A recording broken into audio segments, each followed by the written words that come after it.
Hey, one of the most common questions we get at the Next Bite here is what type of power we use for our boats. And it's going to obviously depend on your specific rig, what type of trolling motor you have, whether it's a 12, a 24, or 36 volt, or also how many electronics you have, and if you're running forward-facing sonar.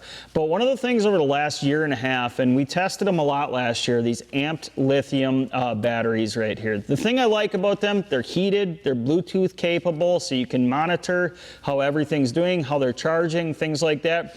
But what I've found to fit my rig is running two 36 volt 60 amp hour batteries in parallel for my PowerPole Move 36 volt. So I have those in my boat that's right behind me right now. I've run them for a year plus and have had great success, never had issues, running it all day long. And then when it comes to your cranking and your electronics batteries, I'll go to the dual purpose. 130 amp hour is what I use for my cranking, and that's also a lithium, the Amped lithium, 130 amp hour.